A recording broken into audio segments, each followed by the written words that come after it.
Singapore has transformed from a colonial trading port into the fourth leading global financial hub in just a few decades.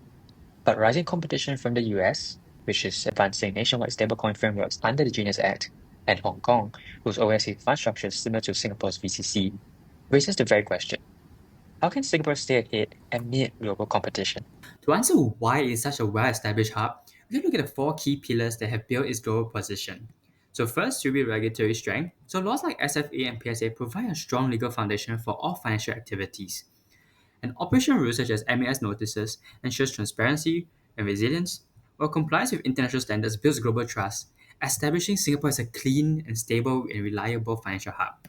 Second, talent. With over 190K professionals from world-class universities, Singapore ranks second in the GTGI, excelling in knowledge, technical, and managerial roles, which helps drive innovation and growth.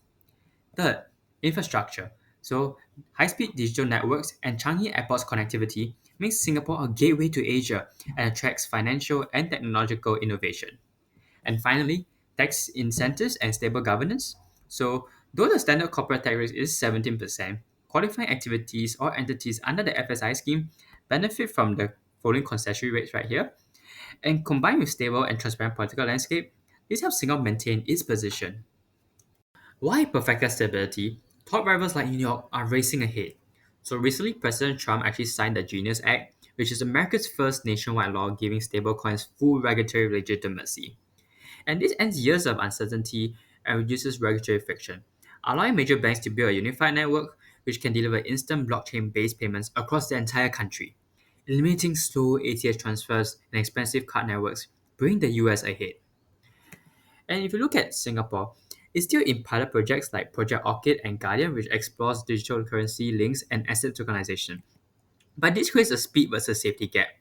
And the US is already live nationwide, and whilst the responsible safety first pilots risk making Singapore look reactive instead of leading. And second, a scale and impact gap, where global giants invest real capital only in proven high volume networks. And if Singapore continues, it remains small and slow, major transactions will simply flow to the US. And closer to home, Hong Kong is maturing its fund ecosystem in ways that naturally aligns with ours.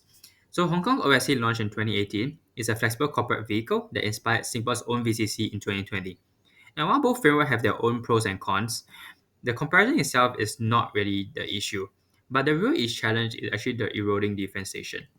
So as they both evolve with global trends, their features overlap more, and what was once a clear choice based on structure now boils down to what the managers see as cheaper, faster, or better connected to their investor base, and not the structure anymore. To maintain its edge against such challenges, the usual instinct is to copy what the other offers, offering gaps that they actually don't. But this kills differentiation. Instead, both actually use a game theory approach, where Singapore anticipates Hong Kong's moves, differentiates where its structural strengths lie, and complements with Hong Kong. For example, many families and fund managers see them as complementary rather than competing hubs. And using both VCC and OFC in the same structure, this twin hub model shows Singapore doesn't stand alone, but partners with Hong Kong to strengthen its position in Asia. And finally, it avoids unwinnable traces in these areas as Singapore cannot replicate China proximity and shouldn't weaken MS standards just to make things cheaper. And finally, to stay ahead of the Genius Bill, Singapore actually uses a broad digital and regulatory strategy. So this includes the stablecoin regulatory framework, which has clear rules for stablecoins, and the Bloom Initiative, which expands tokenized infrastructure.